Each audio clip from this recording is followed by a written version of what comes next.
हम लोग कल पढ़े थे डिसोल्यूशन ऑफ फर्म के बारे में कि फर्म डिसॉल्व कैसे होता है। तो फर्म का डिसोल्यूशन के बारे में क्या क्या पढ़े थे? जो जो तरीका होता है सब पढ़ लिए थे कि भाई डिसोल्यूशन का मतलब क्या होता है, बिजनेस का बंद हो जाना, ऑफिशियली तरीके से बिजनेस को क्लोज डाउन करना। अब अगर बिजनेस को हम क्लोज डाउन कर रहे हैं तो बिजनेस तो मेरा बंद हो ही रहा है, साथ में मेरा पार्टनरशिप जो है वो भी खत्म हो रहा है। पार्टनरशिप भी खत्म, बिजनेस भी खत्म, यही पढ़े थे हम। उसके बाद क्या पढ़े थे, क्या क्या मोड्स होता है जिससे फर्म डिसॉल्व होता है। तो एक हो गया म्यूचुअल एग्रीमेंट से, जो आप वॉलंटरी चाहते हो, अपने स्वेच्छा से चाहते हो कि मेरा फर्म बंद हो जाए। आप सभी का आपस में एग्रीमेंट है कि इतने दिन बाद मेरा फर्म बंद हो जाना चाहिए, 2 साल 4 साल 5 साल जितने भी टाइम के लिए रखा गया था टाइम। उसके बाद था कंपलसरी डिसोल्यूशन। कौन सा ऐसा सिचुएशन है जहां पे आप कंपलसरी फर्म को आपको बंद करना ही पड़ेगा। तो कंपलसरी कब बंद हो जाता है, जब सारे पार्टनर इंसॉल्वेंट हो जाएं। इंसॉल्वेंट का मतलब दिवालिया, बैंकरप्ट हो जाना, बर्बाद हो जाना। तो जब उनके बैंक में पैसा ही नहीं रहेगा, उनका एसेट जो है वो कम हो जाएगा, लायबिलिटी ज्यादा हो जाएगा, तो इसी को बैंकरप्ट बोलते हैं। और तीसरा केस क्या था, डिसोल्यूशन बाई कोर्ट। कोर्ट के द्वारा आपको बंद करने का आदेश दे दिया गया। कोर्ट के द्वारा बंद करने का आदेश कब दिया जाता है? आप अगर पर्सन ऑफ अनसाउंड माइंड हो, पहला चीज ये हो गया पर्सन ऑफ अनसाउंड माइंड, मतलब पागल दिमाग का आदमी, इसका दिमागी हालत ठीक नहीं है ना, अभी कुछ और कर रहा है, बाद में कुछ और करेगा, जैसे गजनी, अपरिचित, ये लोग का अभी दिमाग सही चल रहा है, थोड़ा देर बाद दिमाग चलना बंद हो जाएगा। तो ऐसे पागल लोग से हम क्या कर सकते हैं, ऐसे पागल लोग पार्टनरशिप में रहना बेवकूफ़ी वाला बात है। सोचो अभी हम लोग कोई डिसीजन लिए, हम बोले ए और बी 2 पार्टनर था, वो बोला सी को हम अपने पार्टनरशिप फर्म में लाना चाहते हैं। ए और बी दोनों तैयार हो गया कि पार्टनरशिप में सी को लाया जाए। अब अभी दोनों तैयार तो हो गया, और जैसे ही सी पार्टनरशिप में आया तो बोला ए, यार तुम कौन हो, तुमको तुम पहचानते ही नहीं है। यानी ए कौन है, a person of unsound mind है, उसको भूलने का बीमारी है। अब ऐसे भूलने लगेगा तो फिर तो बिजनेस चलेगा नहीं, चलिए जाएगा। किसी से कॉन्ट्रैक्ट करके आ जाएगा, घर आके भूल जाएगा कि क्या कॉन्ट्रैक्ट था। बताओ बिजनेस चलेगा? चलेगा नहीं, चलिए जाएगा। तो इसलिए बिजनेस चलना चाहिए, चलिए नहीं जाना चाहिए। तो चलने के लिए आपको पर्सन ऑफ अनसाउंड माइंड के साथ कॉन्ट्रैक्ट नहीं करना पड़ेगा, ठीक है। तो ऐसे सिचुएशन में कोर्ट आदेश दे देगा कि आपका फर्म को डिसॉल्व करना पड़ेगा, क्योंकि आपके पास अनसाउंड माइंड वाले व्यक्ति हैं जिनका दिमागी हालत ठीक नहीं है। फिर आता है पार्टनर्स बिकम्स परमानेंटली इनकेपेबल। जो पार्टनर्स है वो परमानेंटली इनकेपेबल हो गया, मतलब जो काम करने के लायक नहीं रह गया, उसका स्वास्थ्य अच्छा नहीं है, हमेशा बीमार पड़ा रहता है। तो ऐसे पार्टनरशिप चलेगा थोड़ी ना। इस सिचुएशन में पार्टनरशिप हमारा क्या होगा, डिसॉल्व के पोजीशन पे आ जाएगा। और परमानेंटली इनकेपेबल का मतलब ये भी हो गया कि उसका दिमागी हालत हमेशा के लिए खराब हो गया। अभी वो गजनी नहीं है, अभी वो पूरे खत्म है, उसका दिमाग काम करने लायक ही नहीं है, इनकेपेबल हो गया। तो वैसे लोग के साथ पार्टनरशिप आप नहीं कर सकते। पार्टनर इज फाउंड गिल्टी और मिसकंडक्ट। पार्टनर पता चला कि ये कुछ गलती कर रहा है, कुछ मिसकंडक्ट कर रहा है, बिजनेस किसी और चीज का है, चला कुछ और रहा है। तो ऐसा मिसकंडक्ट जब वो कर रहा है और पकड़ा गया तो आपको कोर्ट के द्वारा ऑर्डर आ जाएगा कि आप अपने बिजनेस को बंद करो। और लास्ट, एज द कोर्ट में थिंक्स फिट। जो कोर्ट को अच्छा लगे, ये वाला कंडीशन को हम नहीं फॉलो करेंगे, सीधा सा बात, कोर्ट का मर्जी है, हम इस तरह का बिजनेस को एक्सेप्ट नहीं करेंगे, कोर्ट बंद करवा देगा तुम्हारा बिजनेस। तो कोर्ट का जो मर्जी हो जाएगा, ये उसके हिसाब से है लास्ट वाला ऑप्शन।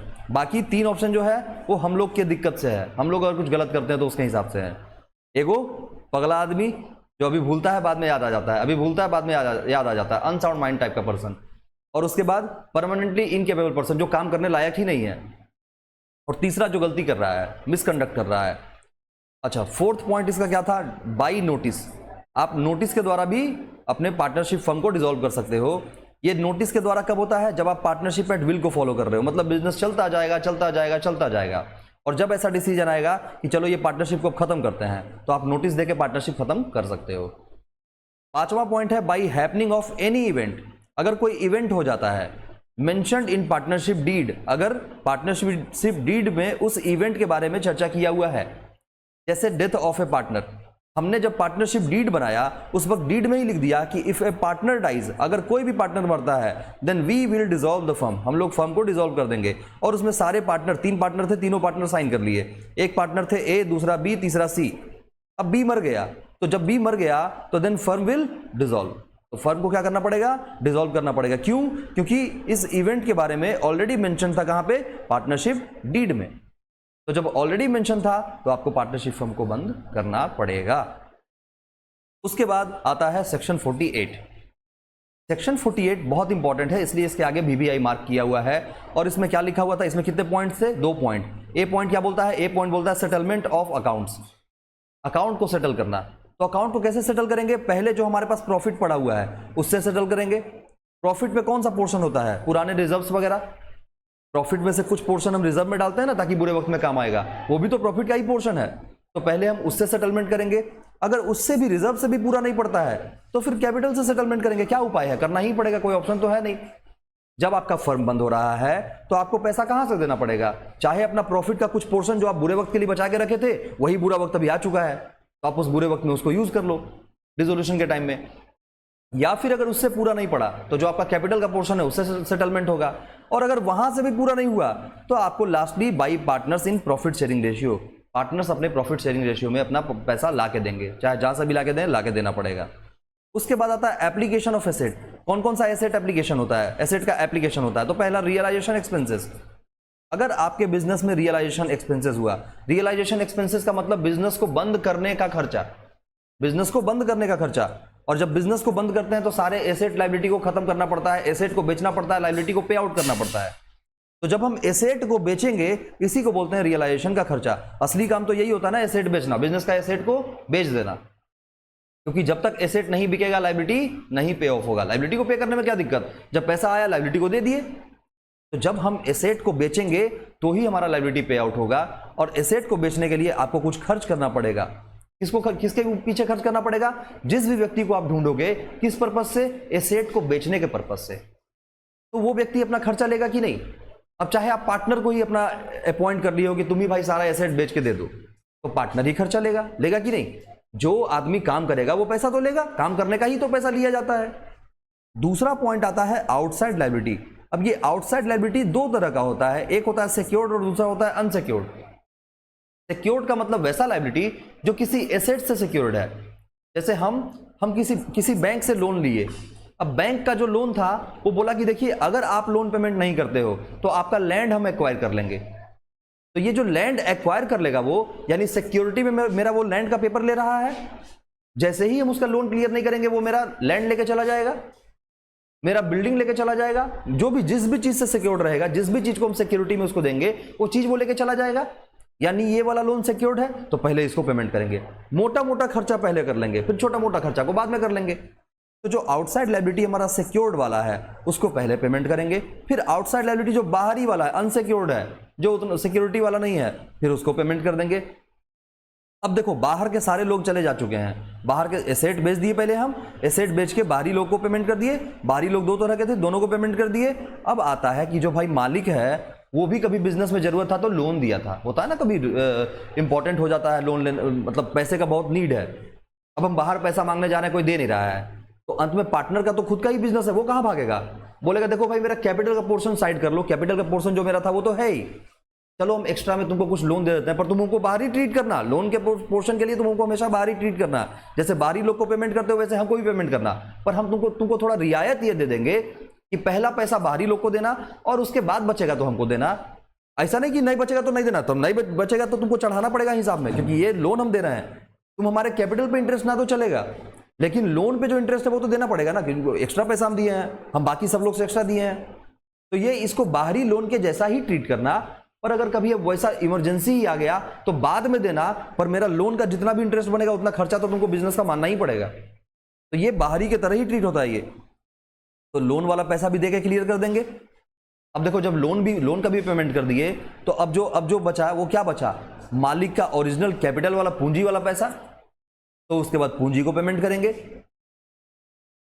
अगर रेसिड्यू का मतलब if any among partners in PSR, बाकी और भी किसी को पेमेंट करने का कुछ झंझट हुआ तो बाकी वो करेगा, पार्टनर्स करेगा, अपने प्रॉफिट शेयरिंग रेशियो में पैसा लाके करेगा। ठीक है, बात समझ में आता है इतना। एग्जाम्पल देके भी हमने समझाया था बहुत अच्छे तरीके से कि मेरे पास 3 तरह का एसेट है, मशीनरी, बिल्डिंग और स्टॉक। 1 लाख का मशीन है, 2 लाख का बिल्डिंग है और 50,000 का स्टॉक है। इन सारे ही स्टॉक को हमने बेचा कितने में, 4 लाख में। था ये कितने का, 2 1 3 लाख और 3.5 लाख का, बेचे हम 4 लाख में। वाह, किस्मत वाले थे जो ज़्यादा में बेच दिए, वरना कम में ही बिकता है एसेट, ज़्यादा में नहीं बिकता है, कम में बिकता है। तो एग्जाम्पल ये है समझने के पॉइंट ऑफ व्यू से। और लायबिलिटी मेरे पास कितने का है, 6 1 7 7.5 लाख का। 4 लाख रुपया मेरे पास है और 7.5 लाख हमको पेमेंट करना है, इज इट पॉसिबल कि हम इसको पेमेंट कर पाएंगे? नहीं कर पाएंगे ना। तो ये जो क्रेडिटर्स है वो आएगा और हमारा कॉलर पकड़ेगा, बोलेगा लाओ मेरा पैसा अभी के अभी लाओ। क्या हम उसको पैसा अभी के अभी दे सकते हैं? अभी नहीं दे सकते, क्योंकि जब हमारे पास 4 लाख ही है तो हम 6 लाख कहां से ला के देंगे? तो हम बोलेंगे देखो भाई, ये 4 लाख में से प्रोपोर्शनेटली आप तीनों को बांटना पड़ेगा, प्रोपोर्शनेटली आप तीनों को पेमेंट होगा, और बाकी और भी जो लोग हैं नीचे, ये देखो बीज लोन, बाकी मालिक का पैसा है, एस कैपिटल, बीज कैपिटल, तो प्रोपोर्शनेटली आपको सब में बांटना पड़ेगा। आगे हम इस पर डिस्कशन करेंगे कि कैसे बांटा जाता है, फिलहाल तो हम कॉन्सेप्ट पे बात कर रहे हैं। फिर उसके बाद सेक्शन 49 है, वो क्या बोलता है? फर्म के डेट के बारे में और प्राइवेट डेट के बारे में बोलता है। अगर फर्म का डेट है तो इसका मतलब क्या हो गया? Debt owned by firm to outsider, वैसा कर्जा जो लिया गया है फर्म के द्वारा, किससे? आउटसाइडर से, बाहरी लोगों से जो कर्जा लिया गया है। और दूसरा है प्राइवेट डेट, मतलब debt owned by partner in personal capacity, ये पार्टनर अपने पर्सनल कैपेसिटी में लोन लिया है। तो दोनों का मतलब समझ में आ गया। अच्छा, firm's property is used, firm का प्रॉपर्टी कब यूज करेंगे? तो बोलता है firstly for firm's debt, firm's के प्रॉपर्टी को यूज करेंगे पहले फर्म के डेट को चुकाने के लिए, और सेकेंडली कहां पे यूज करेंगे? प्राइवेट डेट को यूज करने में। मतलब ऊपर जो लोन लिया गया है, एक फर्म का डेट है, दूसरा प्राइवेट डेट है, तो फर्म्स के प्रॉपर्टी को पहले यूज करेंगे फर्म के डेट को चुकाने के लिए, बाद में यूज करेंगे प्राइवेट डेट को चुकाने में। मतलब फर्स्ट प्रेफरेंस रहेगा फर्म के डेट को और सेकंड प्रेफरेंस रहेगा प्राइवेट डेट को। ठीक है। फिर बात आता है partners private property is use. अगर पार्टनर का प्राइवेट प्रॉपर्टी यूज होता है तो पहले आपको प्राइवेट डेट को चुकाना है, उसके बाद किसको चुकाना है? फर्म के डेट को चुकाना है। मतलब जिसकी प्रॉपर्टी उसका डेट पहले, जिसका प्रॉपर्टी है उसका डेट को पहले सेटल करना है। अब आते हैं आज के टॉपिक में। कल वाला टॉपिक ये था, इतना हम कल पढ़े थे और इस पे क्वेश्चन भी प्रॉपर प्रैक्टिस किए थे। ठीक है।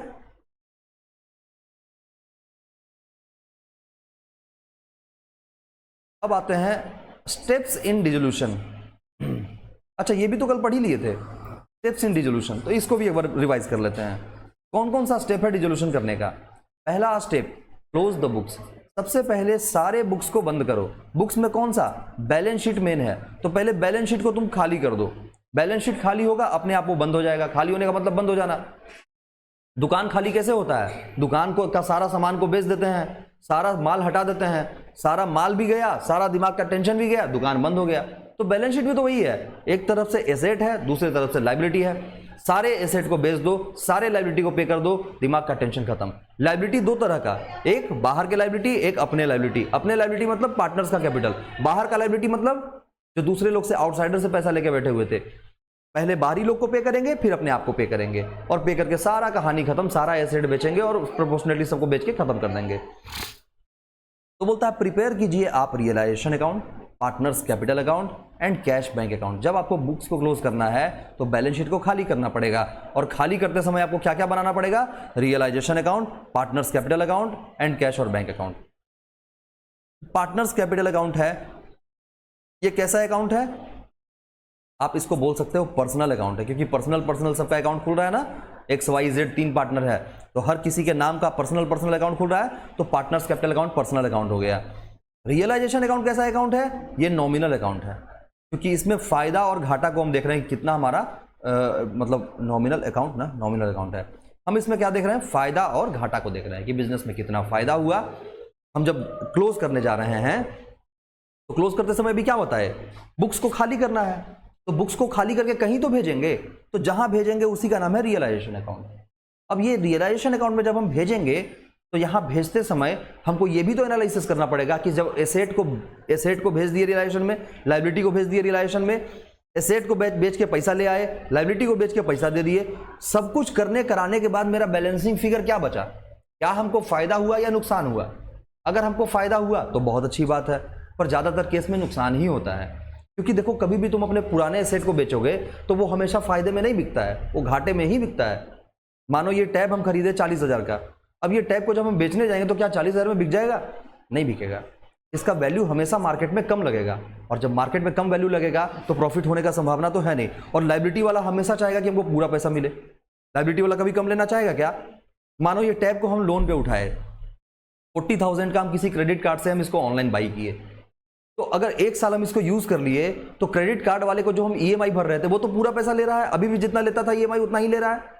वो थोड़ी ना बोलेगा कि आपका ये पुराना हो गया तो हम कम लेंगे, अरे रेसिड्यू वैल्यू पे लेंगे, ऐसा नहीं हो सकता है। वो जितना प्राइस पे बेचा था वही लेगा। तो लायबिलिटी वाला पूरा पैसा लेना चाहता है और एसेट का वैल्यू मार्केट में कम लगता है। तुम आज फोन खरीद के लेके आओ, कल उसको बेचने जाओ, क्या लगता है जितने का फोन था उतने में बिक जाएगा? मानो कृष्ण 20,000 का फोन खरीद के लेके आया, इसको मार्केट में बेचने गया, कल ही या सेम डे पे ही बेचने गया, भाई हम इसको नहीं रखना चाहते हैं। जो मोबाइल जो सेकेंड हैंड मोबाइल बेचता है वो दुकान में गया, बोला भैया ये मोबाइल हम आज के आज खरीदे हैं, आज ही हम इसको बेचना चाहते हैं, आप लेंगे इसको? देखेगा बड़ा बढ़िया से चेक वेक करेगा, कुछ दिक्कत तो नहीं है। अरे भाई दिक्कत क्या मिलेगा, डब्बा तुम्हारे सामने है, चार्जर बॉक्स तुम्हारे सामने है, सब कुछ तुम्हारे सामने, तब भी देखेगा ना क्वालिटी नहीं है। आप इसको लेते ही गंदा कर दिए। ले अब क्या गंदा कर दिए हम इसमें हम क्या गंदा कर दिए? अभी तो तुरंत मोबाइल आया है, डब्बा से निकाले हैं, 2-4 घंटा यूज़ किए, तुम्हारे पास बेचने पहुंच गए, तब भी वो तुम्हारा 1,000-500 रुपया काट ही लेगा। तो कभी भी एसेट को जब हम बेचते हैं तो उसका ओरिजिनल दाम तो नहीं मिल सकता है, हमेशा उसका कम वैल्यू ही मिलता है। तो ज़्यादातर चांसेस में रियलाइजेशन का लॉस आने का ही संभावना होता है, प्रॉफिट आने का संभावना नहीं होगा। रियलाइजेशन का मतलब एसेट और वैल्यू को रियलाइज किए, रियलाइज करने का मतलब उसको इनकैश कर दिए। तो कितना पैसा हमको आया और जितना आया, कितना गया, कितना बचा, जो बचा वही लॉस या प्रॉफिट है।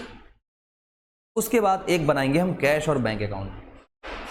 कैश और बैंक अकाउंट क्यों बनाते हैं? ताकि जो एसेट को हम बेचते हैं उससे पैसा आया, जो लायबिलिटी को हम पे किए उससे पैसा गया। तो ये सारा कहां से हो रहा है? कैश के ही थ्रू हो रहा है ना, कैश या बैंक के थ्रू हो रहा है। तो एक इसका भी ट्रांजेक्शन हम देख लेंगे। और इसका सबसे बड़ा खूबसूरती ये है कि जब हम कैश और बैंक को मेंटेन करेंगे ना, तो हमको उसका लेजर बनाते समय पता चलेगा कि ये लास्ट में जाकर टैली कर जाएगा। क्यों टैली कर जाएगा? क्योंकि जब बिजनेस बंद हो गया तो जितना कैश हमारे पास पड़ा हुआ था, जितना कैश और सामान बेच के आया और बाकी लोगों को पेमेंट कर दिए, पैसा रख के क्या करेंगे? कंपनी खत्म, मतलब पैसा भी खत्म। तो इसलिए कैश अकाउंट भी तुम्हारा क्लोज हो जाएगा। बिजनेस बंद होना मतलब कैश को भी बंद हो जाना। तो जब कैश बंद होगा तो जितना कैश मेरे पास आया उतना गया भी। मानो हमारे पैकेट में 100 रुपया है, हमको रखना ही नहीं है पैसा, तो 100 रुपया किसी को दे देंगे। किसको देंगे भाई? जो बाहरी लोग, किसी कोई कर्जेदार होंगे उनको पेमेंट कर देंगे, और नहीं तो फिर मालिक को वापस कर देंगे। 100 रुपये का 100 रुपया मेरा खत्म हो गया। तो ये बिजनेस क्या है? एक जगह है जहां पे पैसा पड़ा हुआ है, वो अपना पैसा निकाला, कुछ मालिक को दे दिया, कुछ बाहरी लोग को दे दिया, हिसाब खत्म हो गया। तो इसलिए कैश अकाउंट इसमें टैली करता है। अच्छा, अगला बात क्या था? सेल किए या टेक ओवर ऑफ एसेट। अब देखो कोई एसेट है, मानो एक कंप्यूटर था, ऑफिस में पड़ा हुआ था कंप्यूटर, बिजनेस बंद हो रहा है, कंप्यूटर भी बेचना पड़ेगा, लेकिन मालिक को कंप्यूटर का जरूरत था। वो बोला आप काहे के लिए बेच रहे हो, आप ये कंप्यूटर हम ही को दे दो, जो प्राइस में बाहर वाला लेगा वही प्राइस में हम भी ले लेते हैं, क्या दिक्कत है? हम बोले कोई बात नहीं, ये और अच्छा हो गया। अरे भाई बाहर बेचेंगे, दिमाग लगाएंगे, झूठ मूठ का, हो सकता है सही प्राइस दे भी ना दे, आप तो अच्छा प्राइस दे रहे हो। मानो मालिक है, अगर 50,000 का कंप्यूटर है, मालिक देख रहा है कंप्यूटर अच्छे कंडीशन में है, बोला हम 40,000 में ये कंप्यूटर ले लेंगे, बाहर बेचने जाएंगे उसका वैल्यू 20,000 रुपया लगाएगा, तो हम तो मालिक को देना प्रीफर करेंगे।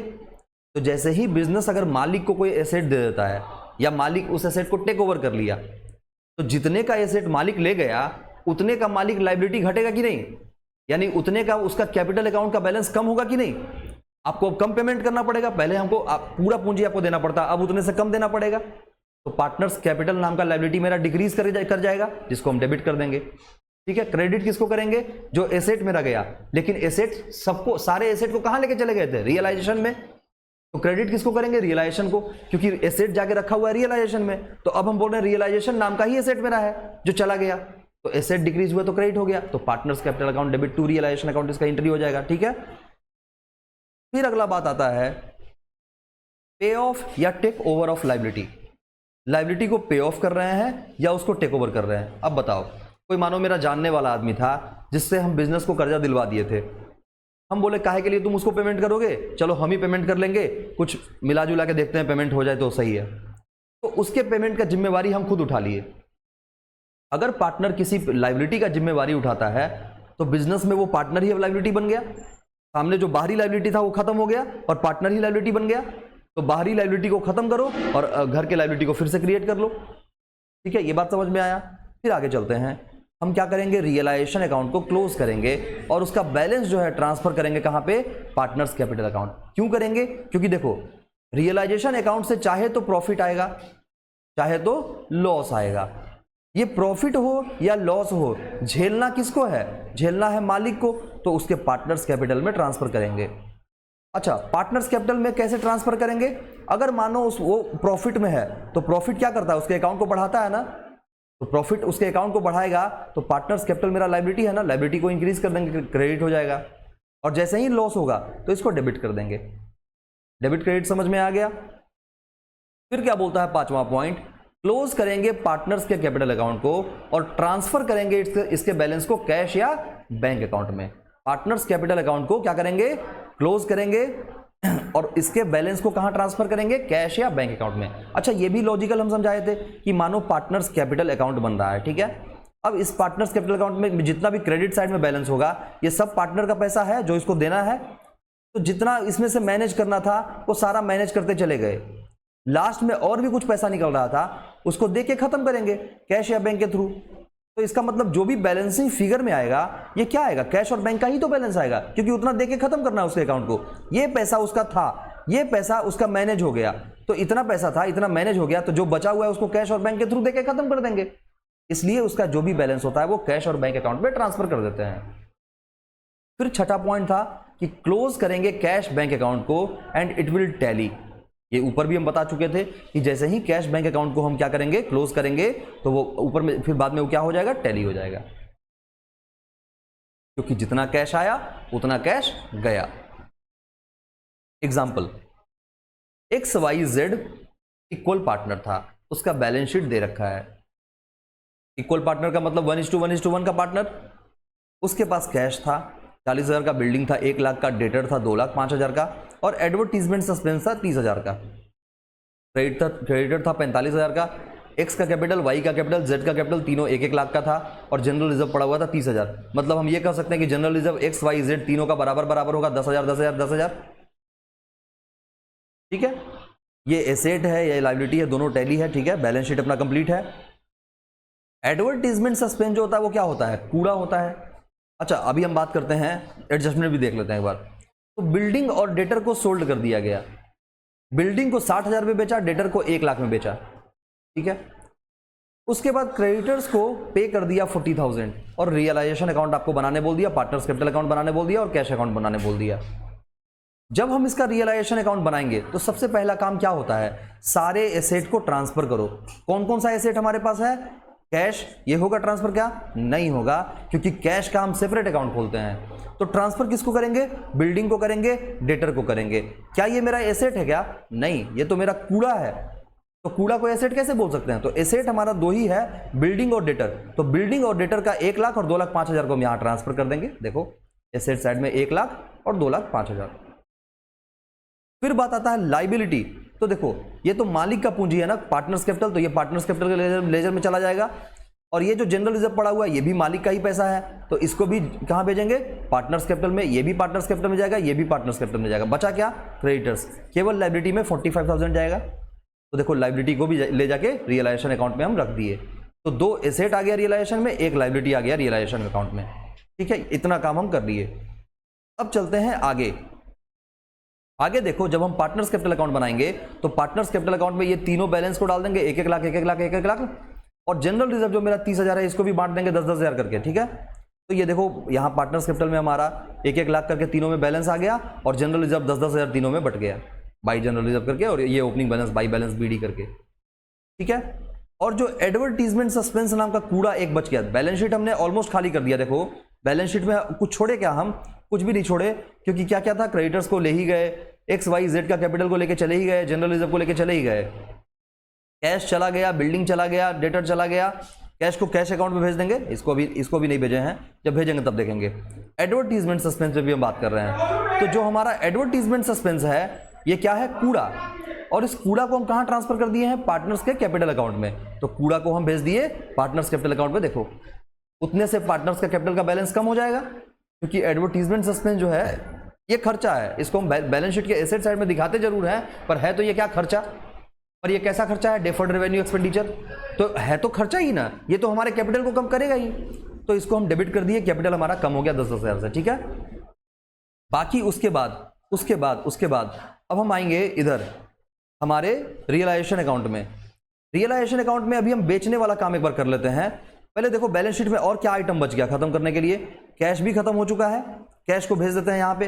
कैश अकाउंट में देखो, कैश में टू बैलेंस बीडी आ गया, ओपनिंग बैलेंस में ये कैश चला गया। तो अब क्या बचा? अब जो बचा है इसमें बैलेंस शीट में क्या बचा, देखो एडवर्टीजमेंट सस्पेंस खत्म हो ही गया, तो ऑलमोस्ट सब कुछ खत्म कर दिया हम बैलेंस शीट में। अब कुछ भी नहीं बचा खत्म करने के लिए, तो बैलेंस शीट को अब छोड़ दो। अब ये गायब हो चुका है बैलेंस शीट। इसका जिसका बैलेंस जहां भेजना था सब कुछ हम भेज के क्लियर कर चुके हैं। अब आते हैं इसके एडजस्टमेंट पे। तो एडजस्टमेंट में बोला कि बिल्डिंग और डेटर को हमने बेच दिया है 1,60,000 में। तो जब भी हम इन दोनों को बेचे होंगे तो ये दोनों हमारा एसेट कहां जा चुका है? रियलाइजेशन अकाउंट में। तो अब ये दोनों एसेट नहीं है। अब बिल्डिंग और डेटर का नाम भूल जाओ, अब मेरा एसेट कौन सा है? रियलाइजेशन अकाउंट है, रियलाइजेशन अकाउंट। तो जब मेरा एसेट रियलाइजेशन अकाउंट है तो रियलाइजेशन नाम का एसेट अब मेरा डिक्रीज करेगा, क्योंकि जब उसको बेचे हैं तो रियलाइजेशन नाम का एसेट डिक्रीज करके क्रेडिट हो जाएगा। तो 1,60,000 से रियलाइजेशन नाम का एसेट डिक्रीज करके क्रेडिट कर देंगे। और डेबिट किसको करेंगे? पैसा आया ना, तो बैंक या कैश नाम का एसेट को इंक्रीज करके डेबिट कर देंगे। कितने से? 1,00,000 से। ठीक है, तो अभी क्या ये पोस्टिंग इसका क्या हो जाएगा? रियलाइजेशन में हो जाएगा बाई बैंक और बैंक में हो जाएगा टू रियलाइजेशन। तो देखो रियलाइजेशन में बाई बैंक आ गया होगा, रियलाइजेशन में बाई बैंक या बाई कैश आ गया, एसेट सोल्ड करने के बदले 1,60,000, और कैश में टू रियलाइजेशन आ गया होगा, कैश में टू रियलाइजेशन आ गया एसेट सोल्ड करने के लिए। दोनों बात समझ में आ गया। अब क्या करेंगे? लाइबिलिटी भी पेड किए हैं 40,000 से, तो ये क्रेडिटर्स नाम का लाइबिलिटी अब खत्म हो चुका। अब लाइबिलिटी कौन सा है? रियलाइजेशन नाम का लाइबिलिटी है। तो रियलाइजेशन नाम का लाइबिलिटी डिक्रीज करेगा तो डेबिट होगा, लाइबिलिटी डिक्रीज डेबिट, तो रियलाइजेशन को कर देंगे डेबिट, और जब पेमेंट किए हैं तो कैश और बैंक को कर देंगे क्रेडिट 40,000 से। तो रियलाइजेशन के लेजर में to cash bank, cash bank के लेजर में बाई रियलाइजेशन, रियलाइजेशन के लेजर में टू कैश और कैश के लेजर में बाई रियलाइजेशन। ये आ गया दोनों चीज। यानी अब रियलाइजेशन का कुछ भी नहीं बचा हुआ, क्योंकि एडजस्टमेंट भी खत्म हो चुका है। अब रियलाइजेशन अकाउंट के बैलेंस को खत्म करेंगे। और ऊपर ही ऊपर पढ़ लिए थे कि रियलाइजेशन का जो भी बैलेंस बचेगा वो क्या होगा? प्रॉफिट और लॉस, जो कहां ट्रांसफर होगा? पार्टनर्स कैपिटल में। तो अभी देखो इन सभी को जोड़े तो डेबिट साइड में हमारा ज्यादा बैलेंस निकल के आया, क्रेडिट साइड में कम बैलेंस निकल के आया। नॉमिनल अकाउंट क्या होता है? डेबिट ऑल एक्सपेंसेस और लॉसेस, क्रेडिट ऑल इनकम और गेन, इसमें होता है। ठीक है ना। तो जब सारे आइटम्स को हम डेबिट करेंगे, जितना भी मेरा लॉस का आइटम है, जो भी मेरा एसेट के वैल्यू को, मतलब जो भी मेरा एसेट खत्म हुआ उसको हम क्या किए होंगे? डेबिट साइड में डाल दिए होंगे। मतलब यूं कहें कि एसेट वाला आइटम जो है वो कम है, सॉरी लाइबिलिटी साइड वाला आइटम कम है, एसेट साइड वाला आइटम ज्यादा है। और जो पेमेंट, हाँ अच्छा इसको 45 करना है ना, ये गलती से लिखाया हुआ है। ठीक है, तो ये 45 हो गया। तो जो मेरा लाइबिलिटी है, लाइबिलिटी साइड में कम है, एसेट साइड में ज्यादा है। और जो बेच के पैसा जो आया है जनरेट हुआ, ऐसे समझना कि 45,000 का लाइबिलिटी को हम कितने में बेचे? 40,000 में। तो अगर 45,000 लाइबिलिटी मेरा जो है वो 40,000 लेने को तैयार हो गया, तो 5,000 का हमको सीधा का सीधा फायदा हो गया यहाँ पे। और 3,05,000 का एसेट था जिसको 1,60,000 में ही बेचना पड़ गया, तो 1,40,000 का हमारा क्या हो गया? नुकसान हो गया। तो फायदा हुआ 5,000 का और नुकसान हुआ 1,45,000 का। 1,45,000 का नुकसान हुआ और 5,000 का फायदा हुआ। यानी अभी भी हम 1,40,000 नुकसान में चल रहे हैं। तो ये नुकसान को बाई लॉस करके हम खत्म कर दिए, XYZ तीनों के अकाउंट में डिस्ट्रीब्यूट कर दिए 46,666, 46,666 और 46,667। इस पैसे को पार्टनर्स कैपिटल में ट्रांसफर किए हैं, तो इसको यहां से उठा के इधर ले आएंगे, टू रियलाइजेशन में कर देंगे, डाल देंगे तीनों को। ठीक है, अब ये भी आ गया। और जनरल रिजर्व, सब कुछ तो पार्टनर्स कैपिटल का काम हो चुका है, सारा चीज आ चुका है। तो अब क्या करेंगे? पार्टनर्स कैपिटल को बैलेंस को टैली करवाएंगे। जब बैलेंस टैली करवाने जाएंगे तो जो भी बैलेंसिंग फिगर निकल के आएगा, तो उस बैलेंसिंग फिगर को क्या करेंगे? पेमेंट कर देंगे। अरे भाई पार्टनर को लेना था कितना? पार्टनर को लेना था 1,10,000, बेचारे को मिला है कितना? 56,667। तो अभी कितना पैसा और बच रहा है? 53,333।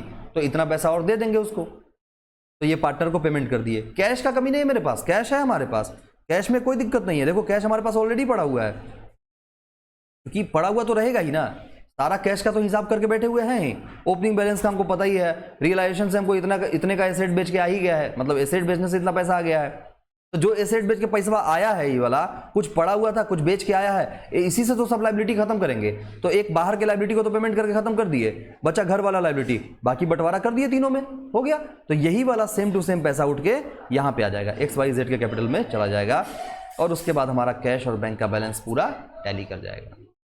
तो आई होप ये वाला कल का टॉपिक था, एक बार रिवाइज करा दिए, समझ में आ ही गया होगा। अब चलते हैं आज के टॉपिक पे, और आज वाला टॉपिक जो है वो बहुत इंपॉर्टेंट, ये मतलब समझो प्रैक्टिकल एस्पेक्ट और थ्योरी एस्पेक्ट सब इसमें है, तो सबको समझते चलते हैं। अकाउंटिंग कैसे करेंगे इन चीजों का, ये देखना है आज हमको। तो बोलता है जो भी एसेट हमारे पास दिया हुआ है बैलेंस शीट में, उसको आपको बंद करना है। यही तो काम कर रहे थे, जो भी बैलेंस शीट में एसेट पड़ा हुआ था उसको बंद करना था।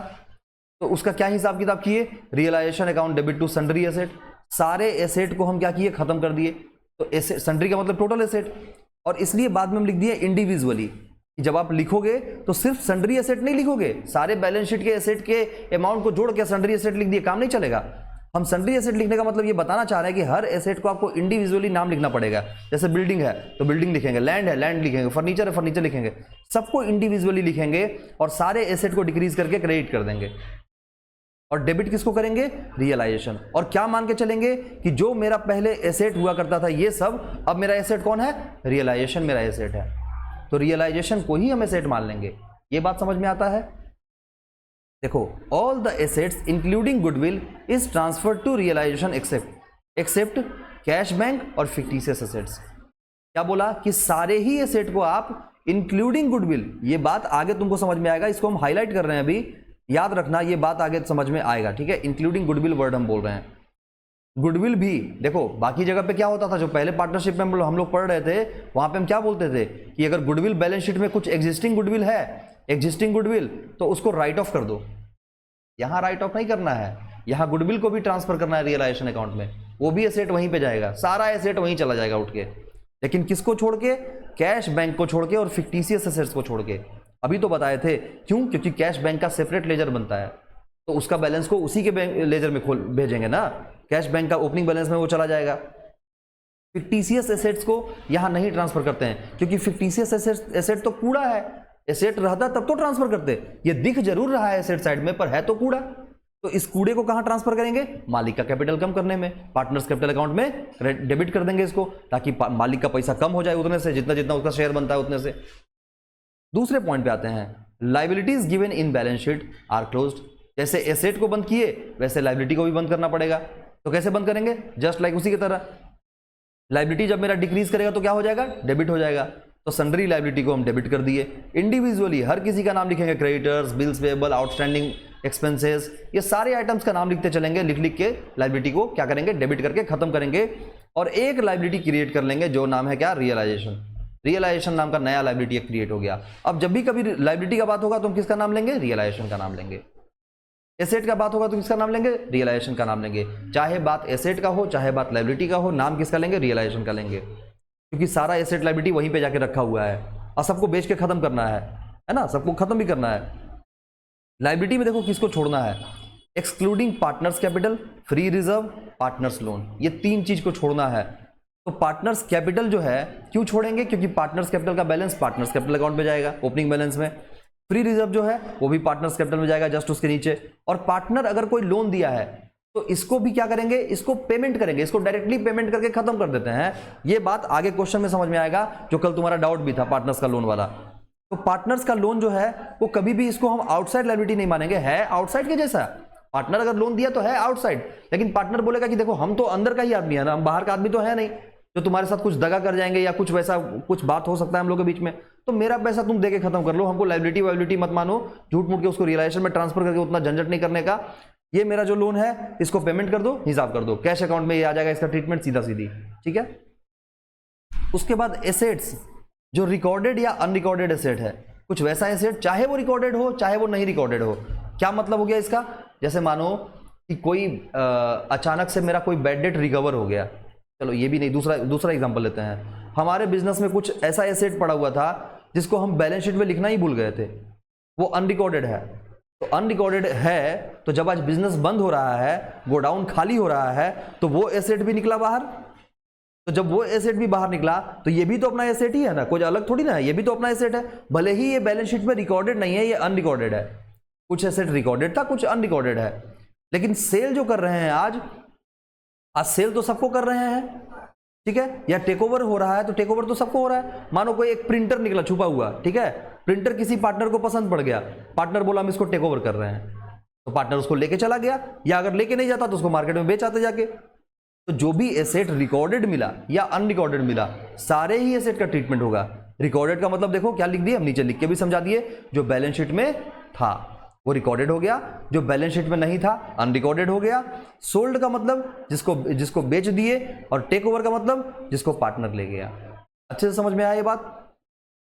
तो इसका क्या ट्रीटमेंट करेंगे? मानो अगर हम उसको बेच दिए तो पैसा आया होगा, चाहे कैश में आया होगा चाहे बैंक में आया होगा, पैसा आ गया होगा।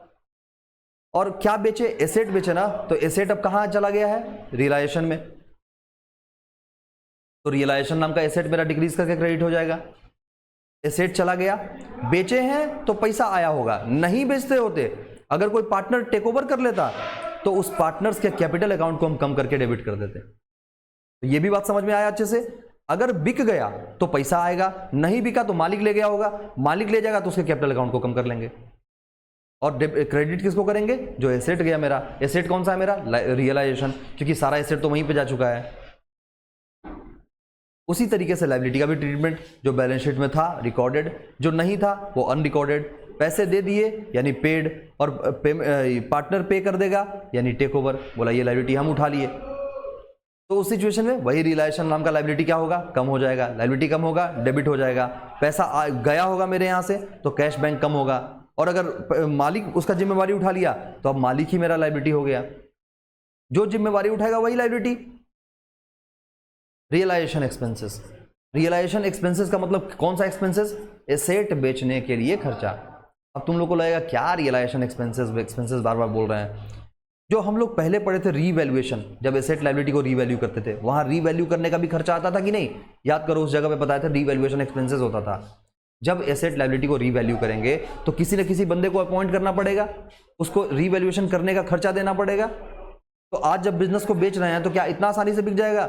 हमको एसेट को जहां जहां भिजवाना है वहां भिजवाएंगे, उसका भी खर्चा हो सकता है हम ही पेड करें। तो ये रियलाइजेशन करने में बहुत खर्चा बैठता है। जब तक तुम लोग अपना बिजनेस बंद नहीं करोगे तो कैसे आइडिया लगेगा कितना खर्चा बैठता है? जब कोई आदमी अपना लॉजिकली जब बिजनेस बंद करता है तब उसको पता चलता है कितना खर्चा बैठता है। एसेट बेचने में बहुत खर्चा है, लायबिलिटी को पे करने में क्या है खर्चा? कोई खर्चा नहीं। लायबिलिटी को पेमेंट मार दो, ऑनलाइन मार दो, कैश में दे दो, जैसे देना दे दो, वो तो पैसा लेने के लिए ही बैठा है, उसको तो बस तुम पैसा बढ़ाओ। लेकिन एसेट के साथ ऐसा ट्रीटमेंट नहीं है। एसेट को बेचने में बहुत मशक्कत लगता है। मानो तुम्हारे घर में तुम्हारा फ्रिज खराब हो गया, उसको बेचना है, क्या लगता है बिक जाएगा इतना आसानी से? जिसको बेचोगी उसको पहले पहुंचवाओ, उसका ट्रांसपोर्टेशन का कॉस्ट तुम्ही को भरना पड़ेगा। ये सब रियलाइजेशन का ही तो खर्चा है। या जिस ब्रोकर के थ्रू तुम बेचोगी, मानो ओला पे बेच दिए, ओला पे बिकता था ना, OLX पे बिकता था, तो OLX पे बेच दिए, तो OLX पे बेचेंगे तो OLX वाला अपना कमीशन लेगा कि नहीं? अच्छा वैल्यू नहीं मिलेगा, लॉस हो जाएगा बहुत सारा। तो रियलाइजेशन का बहुत सारा खर्चा है। आया बात समझ में? अच्छा, अब ये कल क्वेश्चन बनाते समय तुम लोग को परेशानी हो रहा था कि ये बोर्न बाई और पेड बाई में क्या मतलब इसका क्या कहानी है। तो देखो, जब ये रियलाइजेशन का खर्चा ध्यान देना, जब ये रियलाइजेशन का खर्चा फर्म का होगा, इसलिए हम यहां सोर्स लिख दिए हैं। सोर्स अगर हमारा फर्म है, मतलब फर्म ने कोई खर्चा किया है, तो खर्चा तो फर्म का है, और खर्चा मतलब रियलाइजेशन। चाहे खर्चा हो, चाहे इनकम हो, चाहे एसेट हो, चाहे लायबिलिटी हो, सब कुछ कहां जा चुका है? रियलाइजेशन में। तो जैसे ही फर्म का खर्चा है यानी रियलाइजेशन एक्सपेंसेस नाम का खर्चा बढ़ के डेबिट हो गया।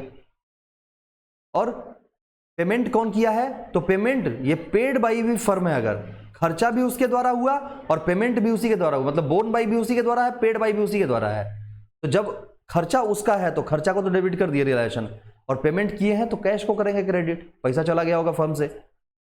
लेकिन अगर हम बोले कि बोर्न बाई ये पार्टनर, कोई खर्चा पार्टनर कर दिया, तो पार्टनर खर्चा किया तो वो जाने। लेकिन पेमेंट अगर फर्म के द्वारा हो रहा है तो वो पार्टनर्स कैपिटल नाम का लायबिलिटी कम कर लेगा, होगा कि नहीं? पार्टनर्स कैपिटल नाम का लायबिलिटी कम कर लेगा। और अगर पेड पार्टनर खुद किया है तो पार्टनर्स कैपिटल अकाउंट को क्रेडिट कर लेगा। इसको क्वेश्चन बनाते समय ये तुमको अच्छे से समझ में आएगा कि ये बोर्न बाई और पेड बाई का क्या कहानी है। अभी कितना भी समझा लेंगे समझ में आएगा नहीं, अभी रट्टा मार सकती हो जरूर, लेकिन जब क्वेश्चन बन जाएगा तो ये लॉजिकली समझ में आएगा कि बोर्न बाई और पेड बाई, मतलब जो अगर फर्म ने पेड किया या फर्म के द्वारा बोर्न हुआ और फर्म के द्वारा पेड हुआ तो क्या एंट्री होगा, या ऐसा कि बोर्न हुआ पार्टनर के द्वारा और पेड हुआ फर्म के द्वारा, तो उसमें क्या एंट्री हो जाएगा, partners capital account debit to cash. तो ये समझ में आएगा जब हम क्वेश्चन करेंगे तब। अगला पॉइंट आता है कि इफ ए फिक्स रेम्यूनरेशन और fix commission is given to partner, अगर कोई फिक्स रेम्यूनरेशन या फिक्स कमीशन दे रहे हैं किसी पार्टनर को फॉर डिजोल्यूशन वर्क, किसके लिए, डिजोल्यूशन का काम करवाने के लिए। हम बोले भाई पार्टनर पार्टनर पार्टनर तुम ना हमारे फर्म का डिजोल्यूशन करवा दो, तो पार्टनर जब डिजोल्यूशन करवाएगा उसके बदले वो खर्चा लेगा ना, वो कुछ एक फिक्स रेम्यूनरेशन लेगा या फिक्स कमीशन लेगा। तो जो भी उसका फिक्स कमीशन होगा, जो भी उसका फिक्स रेम्यूनरेशन होगा, ये फिक्स रेम्यूनरेशन जो डिजोल्यूशन वर्क के लिए दे रहे हैं, that then one more entry will be passed. इसके लिए आपको एक और एंट्री पास करना पड़ेगा। कौन सा एंट्री पास करना पड़ेगा भाई, देखो कहानी पहले समझो। हम खूब सुंदर डिजाइनिंग की है। एक फर्म है, फर्म का 10,000 का रियलाइजेशन का खर्चा आया, किसको देना है, पार्टनर को ही देना है, क्योंकि ये किसको हम पेड कर रहे हैं, पार्टनर को पेड कर रहे हैं। तो ये मतलब पार्टनर क्यों कर रहे हैं पार्टनर को पेड, क्योंकि I will do all realisation work. तो जितना भी रियलाइजेशन का काम है ये पार्टनर ठीका लेके बैठा है। पार्टनर बोल रहा है, देखो ये एग्जांपल में क्या लिखे हम, ये पार्टनर जो है बोल रहा है कि I will do all realisation work, तो उसके बदले 10,000 चार्ज किया, तो फर्म का जो है 10,000 का खर्चा हो गया पार्टनर को देने में। तो इसके लिए एंट्री क्या पास होगा, फर्म का खर्चा हुआ, कौन सा खर्चा, रियलाइजेशन का खर्चा। तो रियलाइजेशन नाम का एक्सपेंसेस इंक्रीज करके डेबिट हो जाएगा, और साथ साथ में ये किसको गया है, पार्टनर्स कैपिटल को गया है, तो पार्टनर्स कैपिटल नाम का लायबिलिटी इंक्रीज करके क्रेडिट हो जाएगा, क्योंकि ये काम कौन किया, पार्टनर्स का कैपिटल, मतलब पार्टनर काम किया है, तो पार्टनर काम किया तो उसका कैपिटल बढ़ा देंगे। कहीं दूसरे से काम करवाते तो कैश में पेमेंट कर देते, तो टू कैश हो जाता। अब कुछ स्पेशल पॉइंट है उसको ध्यान देना। बोलता है एग्जिस्टिंग गुडविल, अभी ऊपर बताए थे ना जो बैलेंस शीट में गुडविल दिया हुआ है एग्जिस्टिंग गुडविल, उसको भी हम कहां ट्रांसफर करते थे, रियलाइजेशन में ट्रांसफर कर देते थे सारे एसेट के साथ। तो यही मजे की बात इसमें है कि to in this chapter existing goodwill is not written off among partners, आपको पार्टनर्स के बीच में इसको राइट ऑफ नहीं करना है, ये भी सारे एसेट के साथ साथ रियलाइजेशन अकाउंट में ट्रांसफर हो जाएगा। तो इसका क्या एंट्री मारेंगे, रियलाइजेशन नाम का एसेट तैयार हो गया और गुडविल नाम का एसेट चला गया, तो goodwill asset decrease credit, realisation asset increase debit.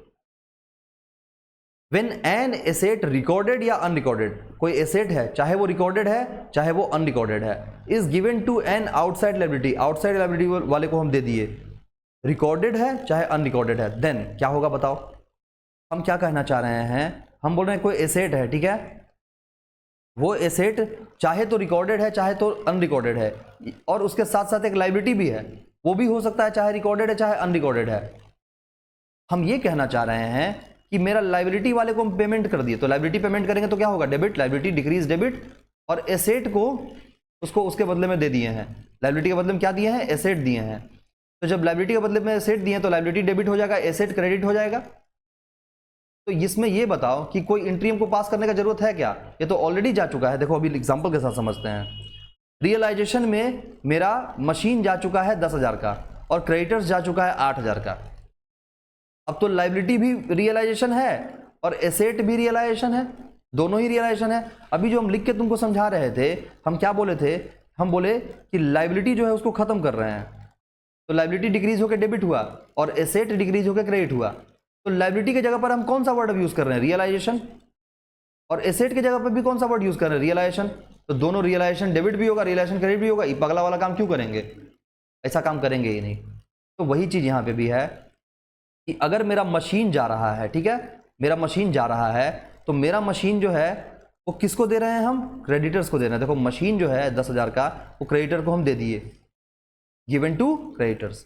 तो जब मशीन हम क्रेडिटर्स को दिए होंगे तो हम देखेंगे ये चीज कि मेरा मशीन था 10,000 का, यानी रियलाइजेशन का एसेट मेरा जा रहा है, रियलाइजेशन नाम का एसेट मेरा डिक्रीज हो रहा है कितने से, 10,000 से, और रियलाइजेशन नाम का लायबिलिटी डिक्रीज हो रहा है कितने से, 8,000 से। तो बचा 2,000, तो 2,000 का रियलाइजेशन नाम का लॉस भी रियलाइजेशन होगा, तो वो भी रियलाइजेशन, रियलाइजेशन रियलाइजेशन रियलाइजेशन। ऐसे होता है क्या, तीनों तो एक ही नाम हो गया, तो आपस में तीनों कट भी गया।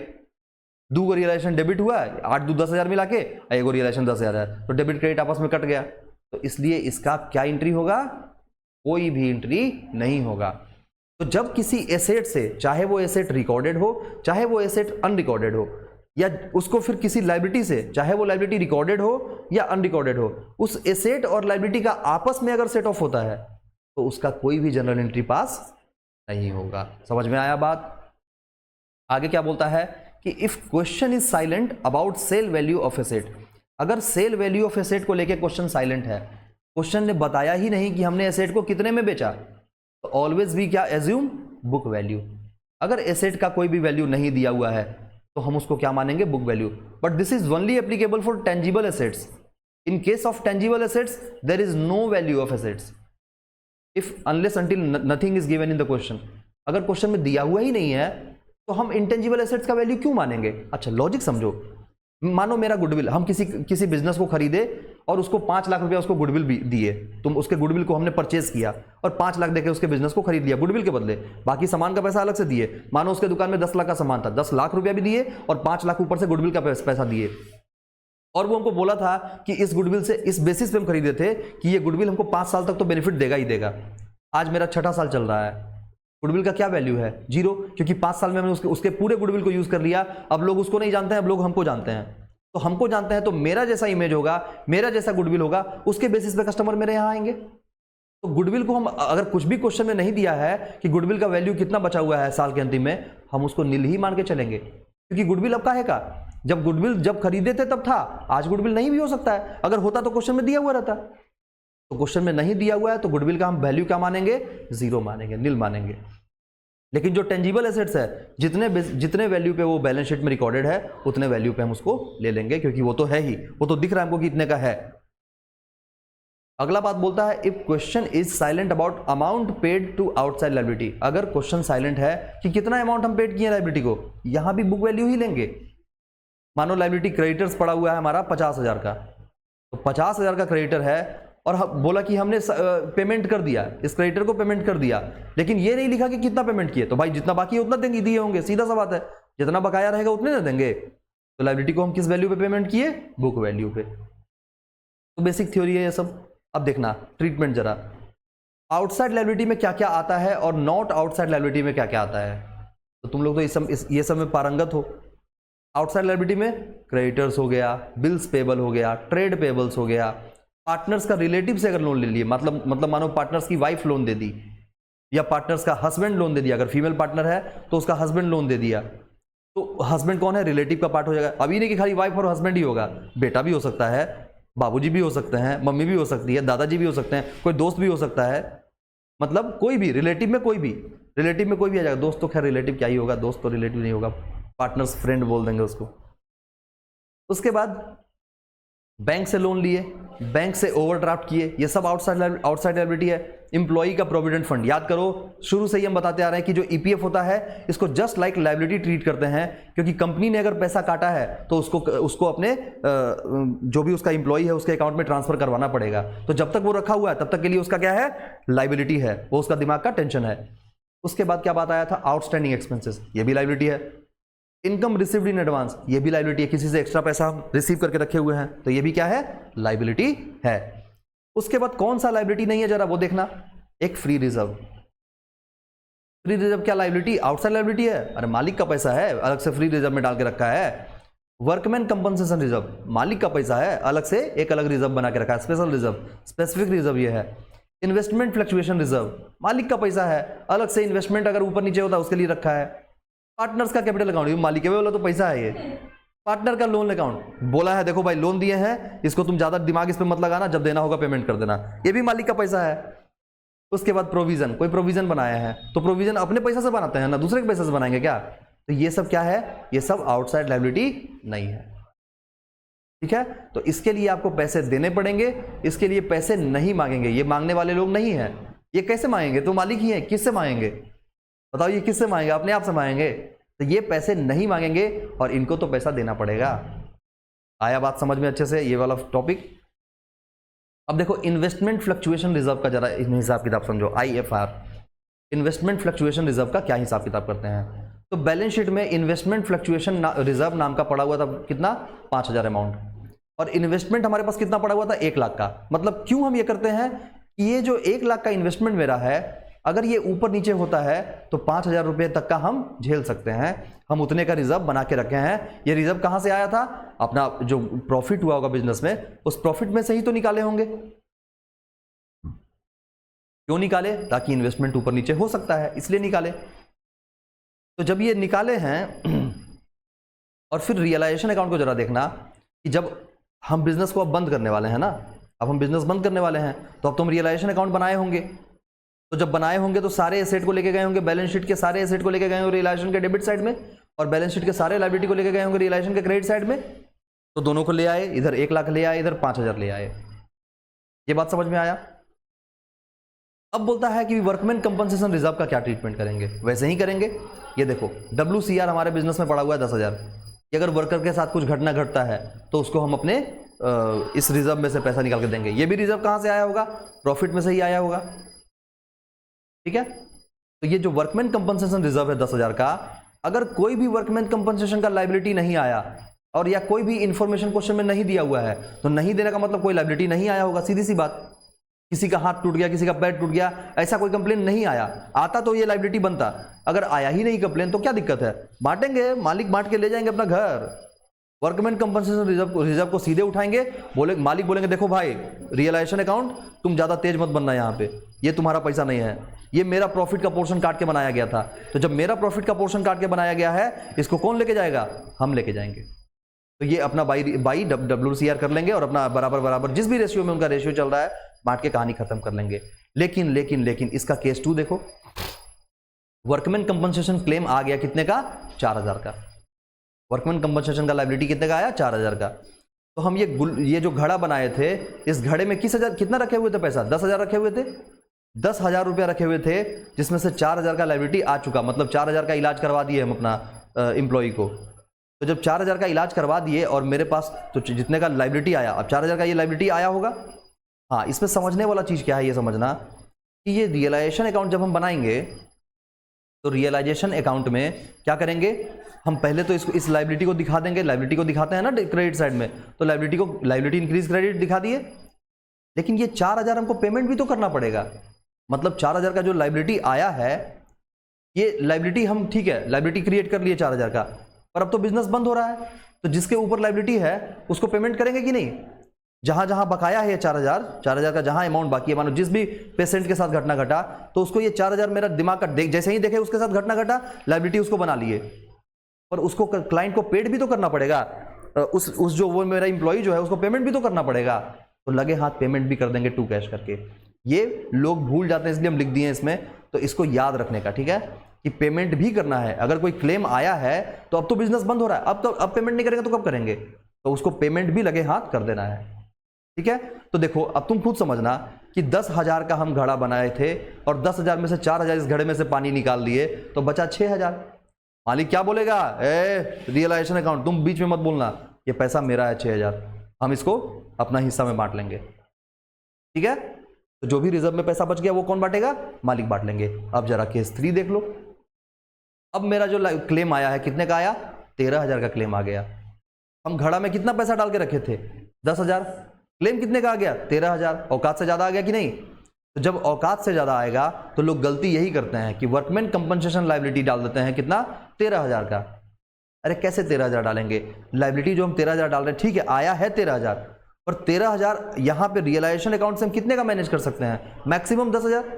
वर्कमैन कंपनसेशन रिजर्व जितना बनाएंगे उतना ही ना लायबिलिटी हम मैनेज कर सकते हैं उससे। तो हम यहाँ पे WCL में डालेंगे 10,000, और बाकी 3,000 जो बचा वो किससे लेंगे? बोलेंगे मालिक साहब देखिए इसका फायदा तो आप ही लेते थे, तो अभी नुकसान हुआ तो आप ही को भरना पड़ेगा। तो मालिक का अकाउंट से पैसा काट लिए हम, कितने का? 3,000 का, और पेमेंट कैश में यहां डाल देंगे 13,000 रुपया। 13,000 यहां डाल के पेमेंट कर देंगे, 13,000 का पेमेंट हो जाएगा। ठीक है, ये वाला भी बात पेमेंट जरूर करेंगे, याद रखना पेमेंट जरूर करेंगे। ये 13,000 रुपया हम लिए हैं क्यों? पेमेंट करने के लिए ही। 13,000 10,000 हम यहां से मैनेज किए, कहां से? वर्कमैन कंपनसेशन रिजर्व से, और 3,000 मालिक का पैसा काट लिए, और 13,000 हम क्या करेंगे? जिसका जिसका क्लेम था उसको पेमेंट कर देंगे। अब मालिक बोलेंगे हमको क्या मिलेगा? बोलेंगे आपको ठन गोपाल, आपको कुछ भी नहीं मिलेगा। ऊपर से आपके ऊपर जो ये 3,000 का एलिगेशन लगाए हैं ये आपके अकाउंट से काटे हैं। देखिए 1500 काट लिया आप दोनों के अकाउंट से रियलाइजेशन के थ्रू। तो ये भी कंडीशन समझ में आ गया? ये समझ में आ गया तो हो गया खत्म। अब अगला क्लास में बाकी समझेंगे, क्वेश्चन प्रैक्टिस करेंगे और समझेंगे अच्छे से, ठीक है।